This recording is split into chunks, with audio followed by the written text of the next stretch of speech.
It's a companion video to installing an underfolder stock on AK47. This video is going to demonstrate how to remove the underfolder stock.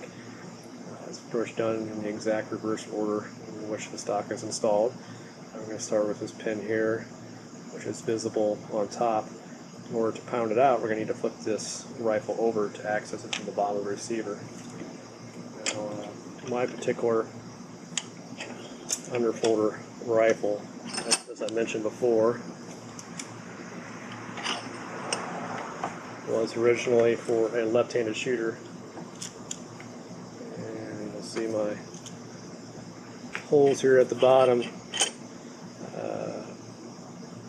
This hole here was actually drilled by me to access the pin when it was installed on the left-hand side, the push button. This is the original hole here. Look down this hole, you can barely see it at the angle here, but the access hole for that pin is visible right there. So we're going to go ahead and punch this pin downwards, and you need to be careful when you punch this out, because that pin is actually holding in this push button and spring.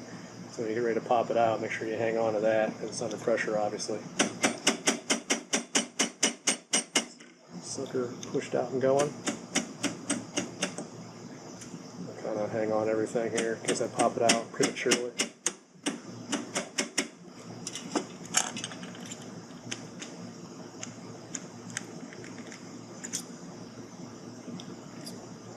There we go.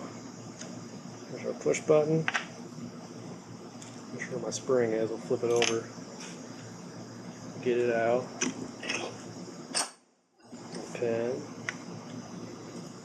Spring falls free.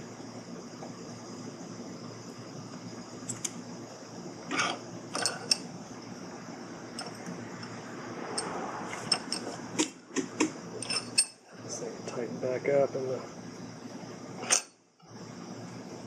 There we go. Alright, got my spring, got my push button, there's my pin sticking out of there. Pull that out. Alright, that's that. So there's our first pin. Pull our external locking lugs back. That's going to reveal our second pin we're going to punch out. Now, this pin probably punches out better from one side than the other. I know I punched it in from this direction because where the stock's extended. I'm going to recommend you flip this over so that you can punch it out from the other side.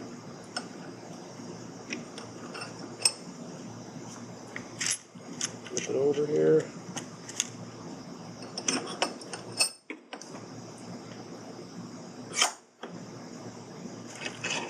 Tighten it up. There's our pin on the other side. You can see it's quite a bit recessed.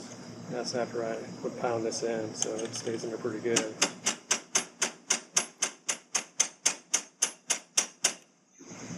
This one's pretty solid, so make sure you tighten up your vise if you have to. You can take a bigger punch just to get it started.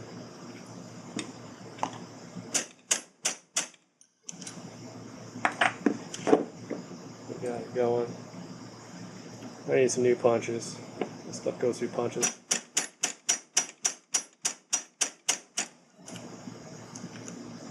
There we go. Started.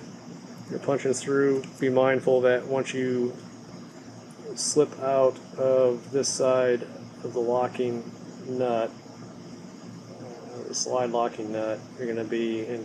You got to make sure your holes line up here. You might be pounding against the side of your center support, so make sure you're in there. Or if you're pounding too hard, you're going to be pounding against metal, it's not going to move. That's about got it all the way out.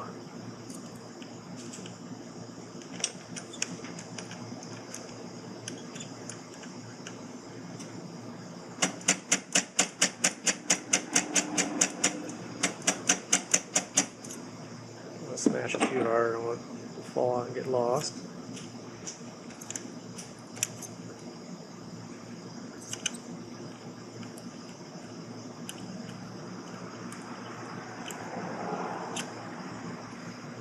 It goes back at an angle.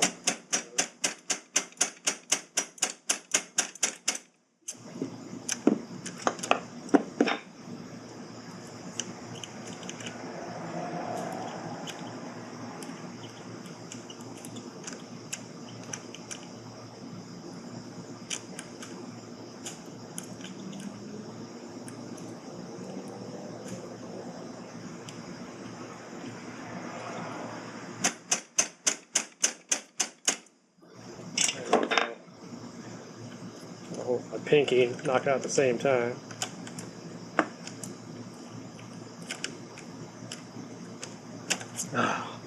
There. You don't want to lose your pin, you gotta be careful. Just flip it back over here so you can see what we're doing.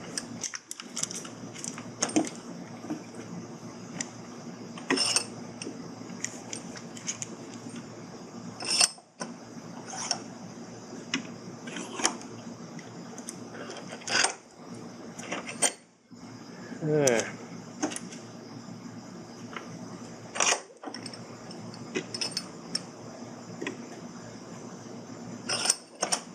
Frame at least.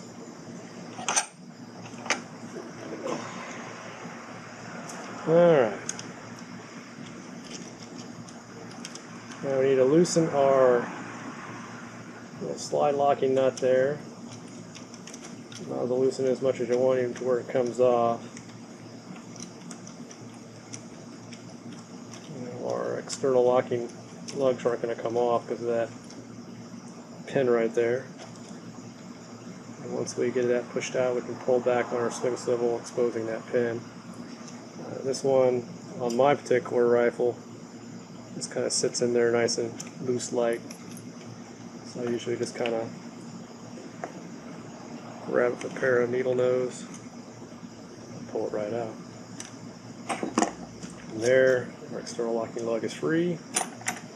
We can remove the rest of the way our slide lock nut. Remove our center support. Remove our stock. And if I can get it out, remove our internal locking lugs.